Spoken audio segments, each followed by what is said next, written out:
You could get them, but can you keep them? When I walk through, when I walk through, when I walk through, when I walk She all her second husband.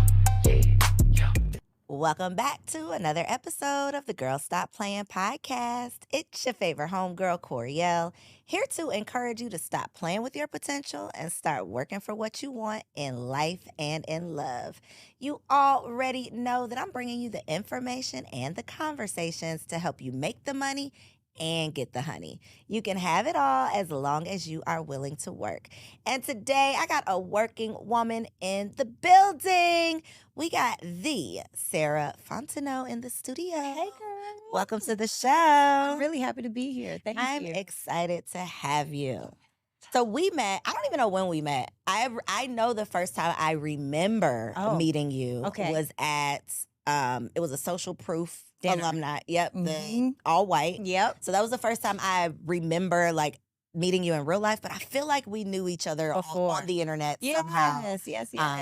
But for the people who may not know you, introduce yourself and tell the people. What's up, y'all? My name is Sarah Fontenot. I have claimed myself to be a self-love guru. I am a small town girl from Regina, Saskatchewan, and I moved to America to pursue my dreams, slipped and fell in entrepreneurship, and I never really looked back. I'm just a person that believes we can be, do, and have anything that we want to be, do, and have, and that's how I live my life. I love it. So what is, how do you become a self-love like coach, expert, advocate? How do you get to that point within yourself to become that? Well, I think for me, when people ask me that question, they're like, well, why do you qualify yourself to speak about self-love? Because I know self-hate. Mm-hmm. You know, I've had to overcome self-hate. I've had to overcome that little devil on my shoulder. I've had to overcome the doubts and the fears. I've had to stop second guessing myself and really understand who I am, have that awareness in who I'm being so I could be in integrity with that person. Even if it ruffles feathers, even if it's bothersome to others, even if people are like, I don't like you, even if it means I'm ostracized, this is who I am. Take it or leave it. I'm not here to make you happy. I'm here to be happy. And you can't be happy unless you're in integrity with self. So, I believe it breaks down into really simple principles, and I live by it and I stand on it, you know? So what would you say are some of the experiences that got you to the place where you could become self-aware enough, have enough confidence to, number one, just identify what you believe in and then be confident enough to stand on those beliefs? Well, I think it's a journey, right? I think it started, I'm from Canada, right? And I'm up from Little House on the Prairie, Canada. So I was the only Black girl in every grade. I never fit in. My hair was never the same. It was like my Black family, and then there was a Black community but I had never even seen a large group of Black people together before I moved to America, you know, outside of who my family was and like my friends that I danced with, you know? So I felt like that was the beginning of feeling like I don't belong, but being okay, because it's not about trying to fit in. It's really about like being all of you, you know? So it started there. And then I've been in really toxic relationships, you know? And it's funny, I have this story about how when I was 10 years old, I created a story that said, if I let you in, you'll betray me, based on an experience that I had. And Coriel, girl, I did not know until I was 28 years old that I created that story. And so I was subconsciously seeking the people, the places, the experiences, everything that would validate, if I let you in, you'll betray me. So it's no wonder why I experienced domestic violence. I was almost paralyzed by my first ex-fiance. You know, it's no wonder why I couldn't have a solid female friendship until I realized that story. It's no wonder why I had these self-doubts and limiting beliefs and all of these different things. So it's really been a journey of having to overcome myself, get out of my own way, and then being okay with it. You know, one thing I feel like when you live in your truth, girl, when you live in your truth, it doesn't matter what anyone has to say, what they do, how they act, because, you know, at the end of the day, you're proud of you. You can look that person in the face. And be okay with who you see in the mirror.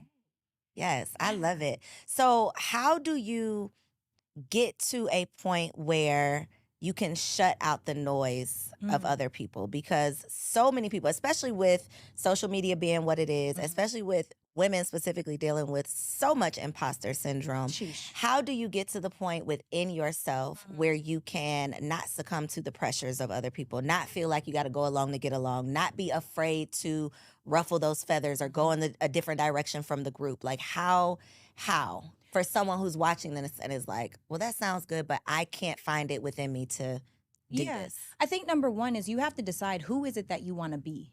I think we're all duped from our childhood because we're always hearing like, what do you want to be when you grow up? What do you want to be? Well, what is great, but what is connected to achievement, whereas who is connected to fulfillment? And so we're constantly chasing achievement. Even as women, especially Black women, you know, we're out here, I got to do this, I got to do this. Okay, well, that's why we're human beings and not human doings, right? And so inside of that, when you are aware of who it is that you want to be, it's just like any goal. You work towards being that person. How does that person walk into a room? How does that person dress? How does that person smell? How does that person act? And when you can get clear, like, how is their hair? And this is the thing. It's always a flow. It's always changing because we're always evolving. But I think that when you're clear on the first version of you that you want to be and you're willing to work in alignment with it, and then you have to set boundaries around it because, you know, if you decide one day I'm just going to start living my life as a completely new woman, all of your friends and your family members are about to be like, first of all, who do you think you are? You know, now, oh, you better than us now? Oh, you and your little business? Oh, you think you're all of these things that start to come up? You have to put boundaries around it. And so how do you reinforce a boundary? Repetition. How do you reinforce a boundary? Saying what you mean, meaning what you say and saying what you mean. How do you reinforce a boundary? Not letting people slide when they try to play them, you know? And so it's a time thing and it's a compassion thing because we all stumble, we all fall, we all make mistakes, but are you willing to fight for who it is that you want to be? Are you even aware of who it is that you want to be? That part. Because most of us are on autopilot, to be honest. And we are subconsciously deciding who we want to be based on other people's opinions, other people's beliefs, other people's desires for ourselves, especially women. You know, who does our mom want us to be? Who does our mom expect us to be? How does she want us to show up? And then we become that person and we wonder why we feel unfulfilled because that was not our true desire. That was the desire of someone else. So I love that. And I want to go back to what you said about your childhood, the 8-year-old self, because we often, you know, end up on these couches having these podcast conversations and they're so enlightening, such enlightening conversations. But a lot of times the person who's showing up to have the conversation is still that unhealed 8-year-old, 10-year-old, 12-year-old person because we have not even realized that that's where we got stuck. How did you come to that realization? Because for you to be able to pinpoint it and define it and communicate it in such a way that to me is the first step to being able to deal with it. If you can't define it, you can't deal with it. So for you to be able to define this was the age, this was the story, now I can unpack it, that's big. Yes. So I do a lot of seminars. I do a lot of trainings. I'm always... Were you the student or the teacher? Both. Got you. Okay. But we're always teaching who's like 5 years behind us, right? So it's like even if I'm on 1, I could teach a 0. If I'm on 3, I could teach a 2. Facts. So I was both at the time. But in this time... I had just called off my second engagement. Girl, wait, you didn't say first engagement, second engagement. How many are there total? 2. Okay, 2. I've been engaged twice. Okay. Third time's a charm. Okay. And I had just called off my second engagement and I was literally in a space of like, what is wrong with me? Like, why do I keep attracting these people? Because he did some real sly, you know, stuff, right? And so I was like, why do I keep choosing these people that I know I'm not in alignment with? Like, what is it about Sarah that's attracting these experiences and then putting up with it, you know? And so I started getting heavily into books. I started reading the book Rory Ray, How to Have the Relationship You Want, going from masculine to feminine. I went into a seminar called Insight. Insight is about like your heart. I've done Landmark Forum. There's so many. Have you done Landmark Girl, Forum? yes, that was a long time ago. Okay. Yes, it's so good. You did it too? I haven't, but it keeps coming up. I keep hearing about it. So I'm so intrigued. We'll have to talk about that off camera because I have questions. It's so good. Okay. It is so good. Okay. And so I was doing all of these things to work on myself to really figure out like, what is the hell, why? Yes. And so I realized where I've done a lot of these different exercises. And so in these exercises, you have to think of all of the people that you've ever wronged and that have ever wronged you, right? And so I had this list of like, you know, and it's like back to your childhood and you write out like, what was it about this? And so I'm writing out all of these things. And I realized that when I was 10 years old, there was a girl that I was in school with, and her name, I'm not going to say her real name, is Jane Doe. Okay. And so Jane Doe was the it girl. Okay. She could sing, she could play guitar, piano. She was fast in track, beautiful. And when she would invite the whole class over for whatever event she was having at her house, you would think Little Miss Muffet lived there from my 10-year-old eyes, right? I was like, wow, this girl just, everything has their perfect little place. And her dad was a police officer. Her mom was a stay-at-home mom. I was like, I want to be like Jane Doe. We all know the Jane Does. I wanted to be just like her. Now, me on the flip side, I have all of the siblings. My parents are, my dad ruptured a disc in his back when I was 10 years old. So we went from a 2-family income household to 1. And so my mom had a full-time job. She was going to school full-time to get her master's in engineering, taking care of my dad and his injury, all of us kids, and trying to make sure that we weren't homeless. And so needless to say, when my parents would say, clean your room, there's no accountability, because we're trying to make sure I'm not homeless and my dad is currently hurting downstairs. So as long as the main areas in the house were clean, they didn't care what our room looked like. So I was a dirty kid, Coriel. Like when I tell you dirty, if there were roaches where I'm from in Canada, we would have had roaches strictly because of me. I'm talking dirty. And look, y'all can judge me if you want to, but I'm gonna keep it real because it's a part of my story. I would pick gum up off the ground and chew it. This is the kind of, see, Coriel's For what face. reason? For what I reason, don't Sarah? know. Educate us why you did that. I don't know why I did it. I was just gross. I was a gross kid. Yeah, I was just. I was. It is what it is. I was a nasty little child. But I'm grateful for it because when I asked Jane Doe, I said, Jane, I really want you to teach me how to be clean like you. I'm trying to get better, but I really want you to teach me how to be clean like you. So do you want to come over to my house tomorrow and play and you can teach me how to be clean like you? So the next day, she came to my house and I cleaned my room as best as I knew how. But there was clutter everywhere, clothes everywhere, stuff under the bed. It just is a different level, right? A different level of awareness of what's acceptable and what isn't. And so she came over. The next day when we went to school, she told everyone how dirty and disgusting and nasty I was. And from that point, I was the dirty, disgusting, smelly, gross Sarah, right? Now, in that moment, I created a story because I asked you first. I said, can you help me? I didn't say, come over. Oh, surprise, it's dirty here.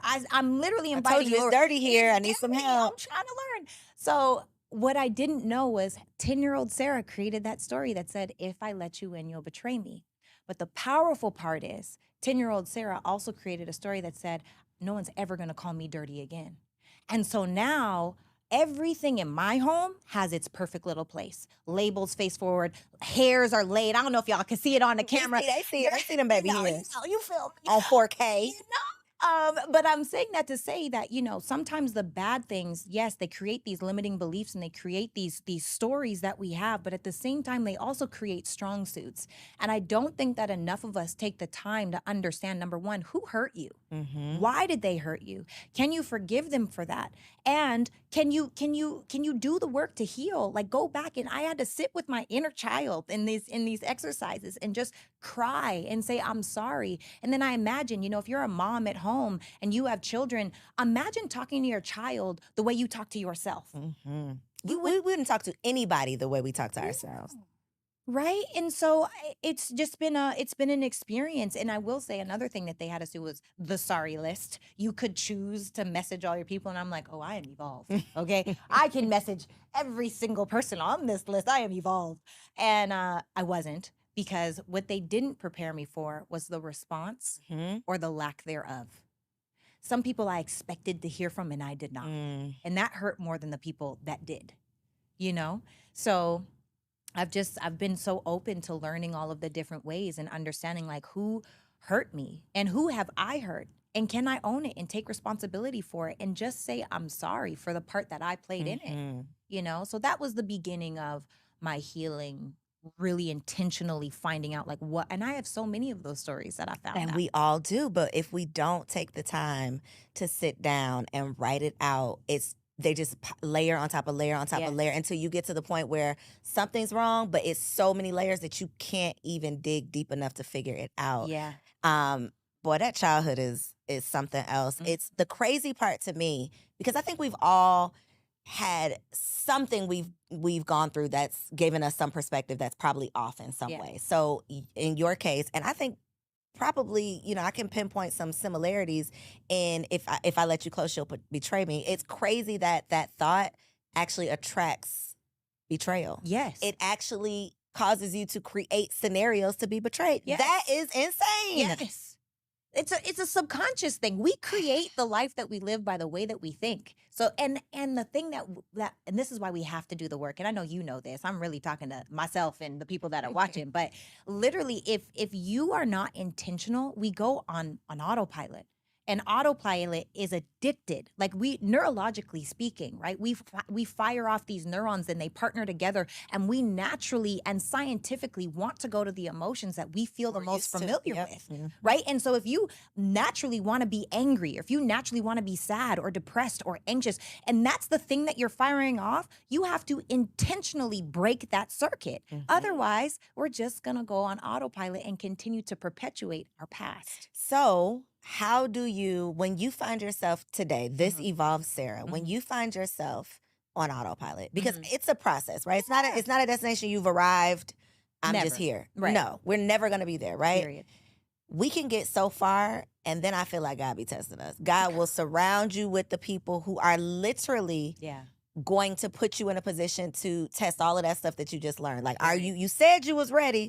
Now let's see. So what do you do now Yeah. if you are met with a situation or met, in a circumstance where it's like, okay, I'm comfortable, but I realize I'm on autopilot and something's got to change? So a couple of things. Number one, I now finally, which I didn't do in the past, I allow myself to be human, and I allow myself to feel it. Because before it was like, no, I'm positive everything is no, Sarah, everything is not perfect. Okay, chill out, feel it, and you have to feel it so that you can release it. Because again, it goes back to that awareness. If you're not clear on the stuff that you have going on and it's just suppress, what we suppress turns into depress, right? Mhm. What we do not spend time really focusing on can really quickly turn to depression. And it's like, that is not what we want. So we have to take the time to feel it. So I say 5 minutes, unless it's something really big. Now, if I'm really just like, oh, you got me all the way jacked up, then I'm like 24 hours. And then I got to let it go. And on top of that, I'm really intentional about being in peak state. I don't want to be on a low vibrational frequency because I don't want to attract low vibrational frequencies, experiences, life. So for me personally, what I do in the morning when I wake up, and I'm Canadian, so I'm a little more jovial than most, okay? Is that a Whatever. thing? I feel like we're just, people are like, you're so nice. I'm like, am I? I mean, I'm very kind. I don't think So I'm that Americans nice. are just rude as hell. Maybe. Don't say it. Go ahead. So when I wake up in the morning, I open my eyes and I'm like, "Ah, another day." And then I close my eyes. And immediately I imagine like a sonic ring that spins, right? Or like to say a halo, but so Mhm. you can have a visual. And I put it like over my head and I open it and all the way around my body. This is the first thing I'm doing. This literally takes me 15 seconds in the morning, all the way around my body. I'm sending healing. I'm sending favor. I'm sending prosperity. I'm sending growth. I'm sending evolution. I'm sending all of the things that I want to send. And I close the bubble around my feet. I get up, I go make an energy tea. I come back. I immediately have a playlist on my phone. It's Baroque classical music or movie score music. And it will just shuffle on my playlist. And I'm journaling with my energy tea. And I'm saying, Girl, what is energy tea? so my sister is a distributor with Herbalife, and Okay. So it's literally energy tea. Yeah. Okay, I thought it was some special. No, it's one of the literally a recipes. green tea with a Gotcha. collagen and an aloe It's and an extra actual collagen. energy. Gotcha. Yeah, Okay. with some extra stuff. But yeah, Gotcha. I'm making it. It's an iced tea too. Got you. Okay. I have hot tea at night, and I like cold tea in the morning. So I drink my energy tea, and I journal. I'm so blessed, happy, and grateful now this is the thing. Our subconscious, and I know you know, doesn't know the difference between what has already happened, what has happened currently, and what's going to happen in the future. All it hears is the feeling, right? And we don't attract what we think about. We attract what we feel strongest about, right? We just talked about it. On a subconscious level, we Mhm. attract the experiences that our subconscious is feeling. We're seeking them actually so that we can attract them. So you think bad, that's why you get bad. Or you feel bad, you attract more bad. And so I put myself in a peak state by thinking about all the things. And after I write it, I speak it. So I'll do these 5-minute rounds where I'm like by myself in my room crying, like, oh, it's so beautiful. Like, oh my God, and the Delilahs. Like, I see my family compound walking with my mom, pushing the stroller, and my mom's like, look at the wild Delilahs. And it's like we go walk to the garden and eat cucumbers fresh off the ground, and we pick the peaches off of the tree, and the babies running around, and then doing all. I've seen it. Like, I know it. Now, this is the thing. I don't know when it's going to happen. I don't know how it's going to look. I'm not attached to that. I'm attached to putting myself in a peak state, speaking it out loud, putting myself in a feeling of like feel good. So now I've journaled. I'm going to go work out. I'm going to come home. I'm going to shower. While I'm in the shower, I'm listening to a personal development. While I'm doing my makeup, I'm going to listen to a book. No, sorry. While I'm in the shower, I'm listening to gospel music. When I'm out of the shower, I'm listening to a book. And then you can't knock me off my game at this point. I'm literally like, girl. So I focus on that. And when I'm human, I allow myself to be human because I also know I'm not perfect. Mm-hmm. I have times where I disappoint myself, where I come out of character. They don't happen as often anymore, but they do still happen, and it just is what it is. So I'm compassionate with myself because I know that life is a journey, I love that. It's time for a special business spotlight segment, and I got my girl Aisha Taylor Issa in the building. Hey, girl. Welcome to the studio. Thank you. It's been a long time coming. I have known you since 2018. You just refreshed my memory when I think I was a panelist at the Sisters in Business Expo, the very first one. So a lot. First of all, it's a lot of work, right? And there's a reason why more people don't do it to the scale that we do because it's very expensive and it costs a lot of time and money and resources. So it's a lot of work, but it's a labor of love.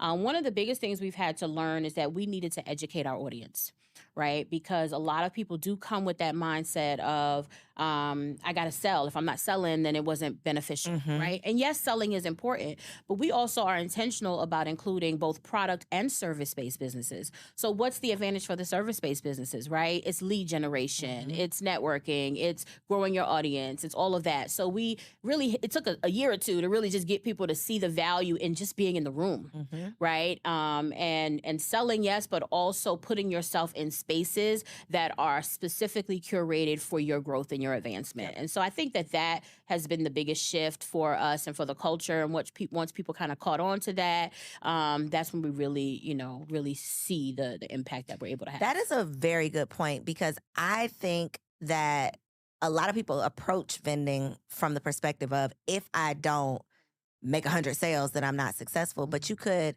get 100 leads. You could make one valuable connection that's worth way more than that 100 sales, right? You can do so many other things, but having the right intention and mindset behind it and, showing up with that, I think is super important. Absolutely. So you got a lot going on. I had the pleasure of attending your Mamapreneur brunch. As the keynote speaker. This past May. So what is new in your world? What can the people be looking out for and support? Yeah, so even though we're 2 years in with it now, the Sister Shop is still the buzz, the talk of the town, right? The newest part of our brand that people are really, really excited about. We opened our second location last year here in Atlantic Station. And it's almost like people don't even know we host expos anymore. I'm like, hello, we've been here. Yeah. Yes. Because people are so excited because you don't see any really stores like ours specifically. There are stores that sell all Black-owned brands, but we specifically have Black women-owned brands. So it's a really unique niche that we are super proud of with a really long wait list of folks trying to get in. And so what's on the horizon will prayerfully be new locations. Come on. And also branching out our expo to new cities and new markets. We've already done 5 markets over the last 6 years. Normally we do 4 a year. This year we shifted our processing. So we did 2 cities, but regional. And so each is 2 days. Okay. So still a lot of work. And so we're actually hosting our Northeast Expo next weekend, September 22nd and 23rd in Passaic, New Jersey. So super excited. As someone who's done events, that shit is a lot of work. A lot of work. That's why we scale back. You just said that you do 4 in a year. We used to, yeah. This is the first year since 2018 that we did not do 4. What type of team and time management and like liquor, like what is it that you do? What does it take? Seriously, how do you manage? I'm real with you. Sometimes I don't know. Sometimes it literally is the grace of God. I mean, it's always the grace of God, but sometimes I don't know. I do have an amazing team. Now, when I first started, it was not just me, but it was my family. And I am super blessed. I shout it from the mountaintops anywhere I can that I have been blessed to have a super supportive family. So when I didn't have any money to pay them, they traveled on their own dime and their own time to every city to be with me. So that's really how we did it. And they still do to this day. Thankfully, we're in a little bit of position now. And so we're able to, cover their expenses. But we also have staff that now travel with us as well.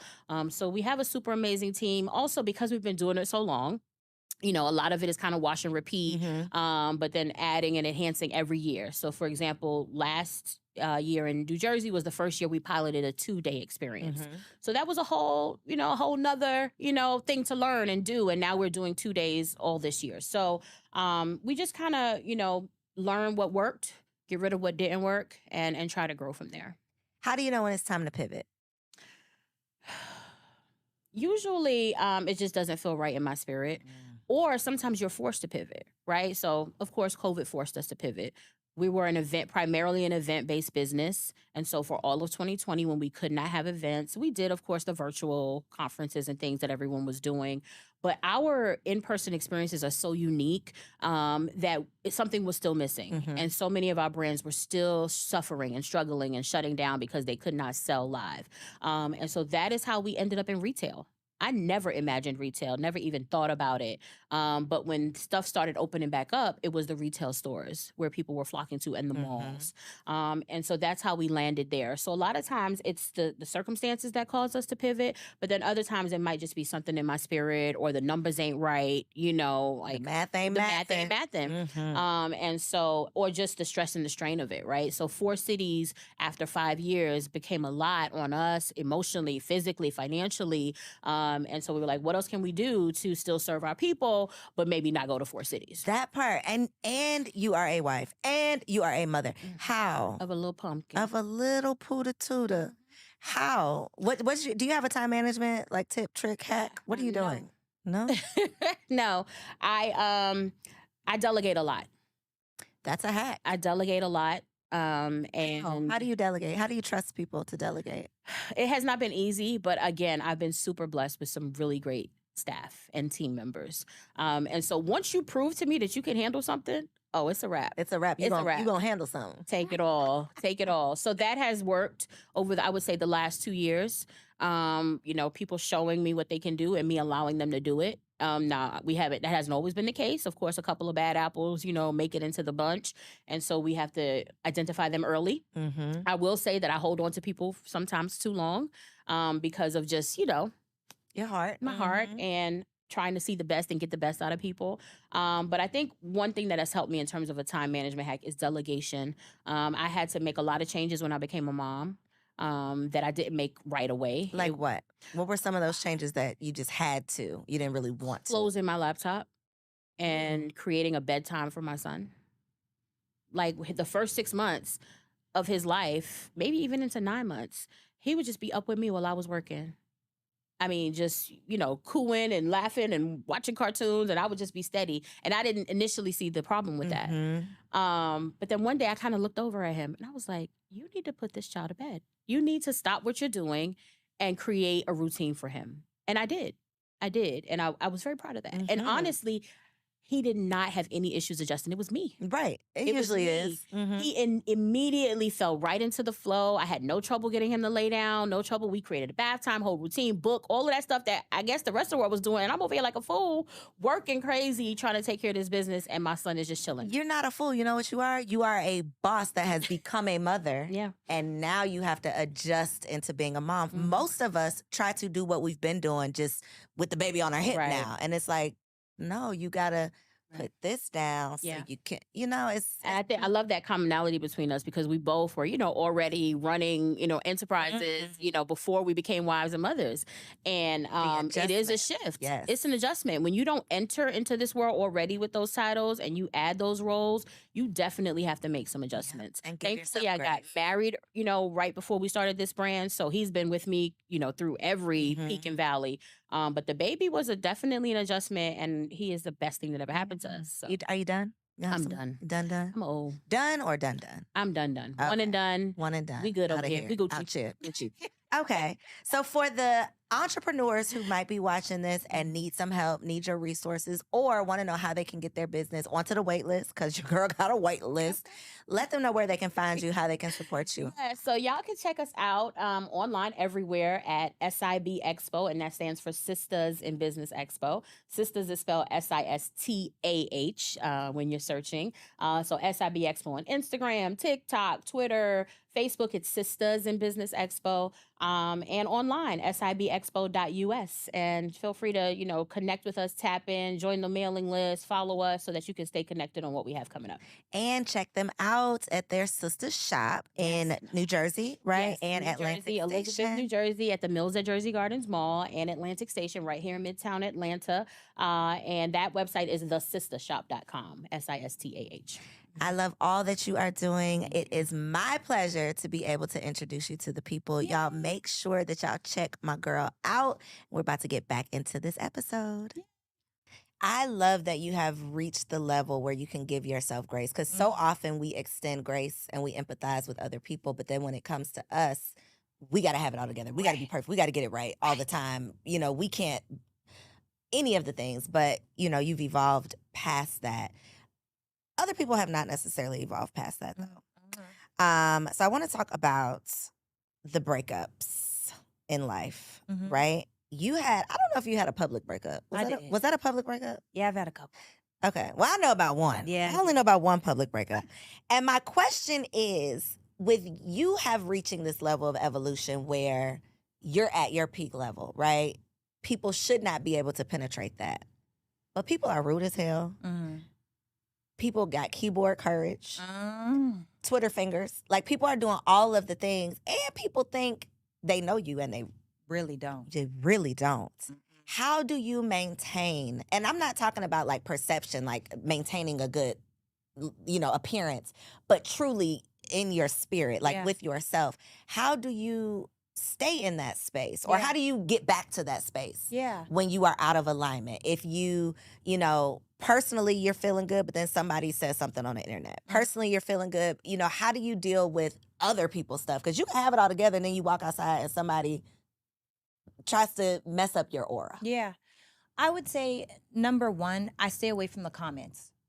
I don't go looking for what I know is going to disappoint me. Girl, I can't do it. And I learned it because, I don't know if you know, I do skits with comedian Country Wayne, right? I have not seen any skits. I'm about to go look for them. Okay, well, Are you a comedian? No. Okay. No, girl. No? I'm What are you barely doing an in the actress. skits? I'm acting. Okay. So we just have these funny skits. Okay. And now it's a soap opera, really. But my character's name is Sarah. Okay. Right? And there's a lot of similarities between my character and me. And these videos get hundreds of thousands of views every single day. Each video, right? And there's 5 to 6 posts that he does a day, and each one is doing 200, 300, 400,000 views, right? Now, there's thousands of comments of people that have something to say about me. They're like, Sarah rode the short bus. I hate her voice. Oh, I can't stand her. Can we? So I learned from those kind of prepared me for them when I was doing a podcast with a group of people. The group of people that saw my public breakup and, all of those different things, I don't care anymore. Because what I do know is if I'm compassionate for myself, me and that person, although no one is a bad person, however, I'm very clear. Number one, I don't date men like him. Number two, I was in a rush, and it took me going through therapy and trying to understand, like, how did Sarah allow herself to end up in this situation? And not because they're a bad person, just because we're so disaligned. And so it's funny. It's actually not funny, but I say that to keep from crying. That at the time, my dad, we're on our second battle with cancer, right? Sorry. And it's okay. And if I get emotional, I just love my family. So forgive me, y'all. But my dad, it's really important for my dad to walk me down the aisle. Like, that's very important to me. And I allowed the fear of my dad not walking me down the aisle to rush a decision that shouldn't have been rushed. Because the truth is, my dad, no matter what, he loves me more than any man on this planet, would want me to be happy. And for me to choose someone that is so outside of who I deserve and who is in alignment and who actually makes sense would be more disappointing to him than anything. And so at the time, though, I didn't know that. At the time, I was looking past every red flag because I dove in head first, girl. I was like, oh, and in every relationship, I've always done that. I dive in head first, And you then know? you figure it out later. Yeah. And it's like through all of the experiences, the eroded trust, the eroded respect, it's like I can't, it just is a no. So I feel like I don't care. At the end of the day, people there people talking about me right now and don't know anything to be true about what I have going on in my life. And I don't care. I love that I'm a topic. I love that I am renting out free emotional real estate in people's minds. And I'm okay with that. Whether it's good, whether it's bad, it's not my responsibility. My responsibility is to be my best me. And sometimes my best is absolute trash. I'm so clear that sometimes my best is terrible, but I'm okay with that version of me too. And as long as I can look myself in the mirror and say, you know what, Sarah, you did a damn good job. You did your absolute best. You rode this thing till the wheels fell off in whatever capacity, business relationship, romantic relationship, friendship relationships. I know that I did my part.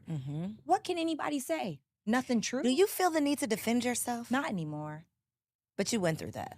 And you know what? There's a experience that I had where so I received well, no, it'll give too much information. I received I'll just say it. I received an honorary doctorate. Okay. And I almost felt like I needed to go to school because of how much this person to go earn it in a different way. I earned it for what I've done outside of the classroom. And then there's things that obviously people do in the classroom. I felt like I had to go to school because of how I was getting ridden by a person. I felt so oh, well, maybe, no, I don't have to do that. At the end of the day, if someone is recognizing, if God is saying, Sarah, I want to recognize you for things that you've done, Sarah, then it's okay. So yes, I am still human. There are still times where I'm like, damn, lay off. What do I need to do to prove to you that I am, but now, girl, I needed that because those were the tests that God came back being like, oh, you think you're okay, not caring what people have to say. Well, here's another try. Let's see how you handle this one. Let me just throw it at you, So this is I think the challenge, and it's probably why people just be like, F it, I would just be a fucked up person. Because trying to be a good person, trying to work on myself, it is hard. It's not fun. It's not sexy. And it doesn't make life easier. Just because you're this right, because now you're aware of things. You actually care about being a good person or how you're showing up or how you treat people. So it does make it harder. So to go through a public breakup, a romantic breakup, and then a business/friend breakup, which we do not have to get into the details of, I just am speaking to the fact that you are this evolved person, but you're still facing these challenges. How do you recalibrate? How do you not start to blame yourself? How do you not start to feel like, what am I doing to it? How do you take that out of it and still show up as your best self? Still show up to serve the people who are connected to you, who are, there for a purpose? How do you not take it personal? Yeah, well, sometimes I do. To be honest, at first, I'm a human, and I don't rob myself of that experience.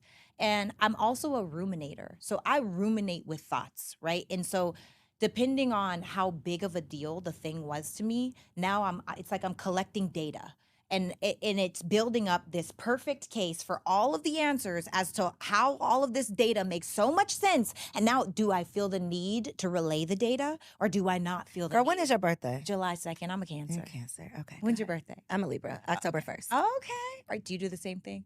I do not do that at all. But I could see that being like you getting lost, going down a rabbit hole. Oh, yeah. What do you do with the information after you have it? It depends. Okay. So sometimes it's just like because look, it's like there's three sides to every story. One of my friends, I used to say your side, my side, and the truth. He's like, nah, it's your side, my side, and the facts. Like, if there's a number right here and it looks like a 9 to me, it looks like a 6 to you. The fact is, it's a number. It's like, okay, we're both right, but whatever. So sometimes it's like, oh, I already have And God don't play about me. So That part. I feel like with the information that I've collected, it's like, Now it makes sense. it all makes sense. That's the part, though, is when you can. That sometimes makes it worse, though, when you can look back and then you start to add up all the pieces. And then I start to feel like a fool. Like, how long were you doing this? Like, how you was over my, you was in my, mine was like, you was in my wedding? And you Oh. felt like, those are the things when you do start to go back, and hindsight is 2020, and you start putting the pieces of the puzzle together. It's like, damn, you did play with me for a little while, but you ain't gonna play no more. No. Yeah, that's tough. Yeah. Do you feel jaded going into another relationship? Not at all. I want love. I'm so excited I desire to be married, but I'm also very clear that my dating pool is very small. So I'm dating. I'm Okay, outside, okay, I'm okay. outside or whatever. Come on outside. But I also am just very clear that I'm not in a rush. Why is your anymore. pool small? Because I want what I deserve. And if I could work on myself mentally, emotionally, physically, spiritually, financially, and energetically, I want a man that believes in that too. I want a man that understands emotional intelligence, but most importantly, emotional regulation. I want a man that understands safety, security, respect, and values family and has principles and morals. And in this soft generation, things are changing, and I will say that, I'm 35 years old, years young, whatever you want to call it, and I'm single because I'm not married. I have no children, and I know a lot of people that allow society to make them feel like, oh, well, why, where's your man at that? And I've actually had people be like, well, obviously it didn't work because you don't have a man. Being in a relationship is easy. Getting married, Getting a man is also not that hard. easy. Yeah. But choosing someone that you're aligned with is far more challenging because there's a lot of marriages out here. I don't want none Not in alignment. at all, right? And not to whoever, like, there's so many relationships out here that are not, I don't want that for my life, and so I'm patient now. I'm moving like my therapist did a thing, and I asked him, I was like, how did I ignore so many red flags, right? What is it about me that ignored so many red flags? And he said, Sarah, you did not ignore red flags. He said, there's a wife and a girlfriend. A wife looks at, let's say you're building construction, a wife will look at a hole in the wall and then be like, oh, or a hole in the foundation, and say, we got to fill this up, right? So we're going to get the materials, we're going to come back and we're going to patch this up and keep building, right? An inspector is a girlfriend. So a girlfriend would go look at that same hole in the floor and be like, we actually don't have the materials that are necessary to fill this hole right here. And if you fill it up with something else, over time, the higher you build, the more it will fall. And so he said, Sarah, you didn't ignore red flags, you built over them. You were moving like a wife and not a girlfriend. And that's not to say that wives aren't supposed to act like, we aren't supposed to act like wives. It's to say, inspect your person to see if they are worthy of the love that you have to give. So for me now, I'm just inspecting more. I'm not in a rush. Like, I just believe that we deserve to have it all. And I'm excited. Girl, this is how I know that things are changing for me. I eat out every day. It's just me. Okay. Right? So I eat out every day.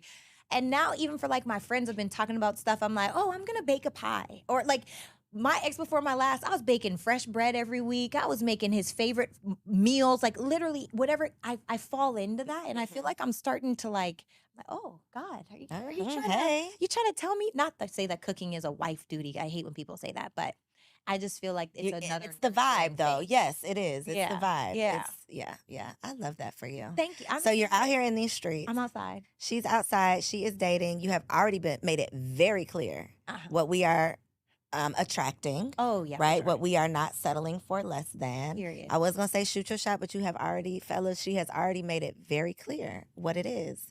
For the people who are watching this, though, that are like, Sarah, I need to get some of this. I know you have a new podcast. So tell the people about the new podcast. But if you have, do you do coaching or not anymore? Okay. No. We'll just tell about the events. podcast. Yeah, I do events, and I have one, and it's probably already happened. But so I have a podcast. It's called It's Giving, and it's giving all of the things. It's giving red flags, it's giving desperate. It's giving self-love. It's giving healing. It's giving transformation. It's just a lot of very real, raw conversations with real, raw people. It's them behind the business or behind the success and behind the money. Like, who is this person? And I've just been having a ball because I learned I really enjoy podcasting. I really enjoy it, and we have really awesome conversations, and it is all of the things with a focus on healing. I love it. I love this new space that you're in. Thank I you. feel like you have no choice but to attract goodness. Thank you. And so I love that for you. I can't wait to see all that comes. It's coming. So many new exciting things, new energy, new vibes.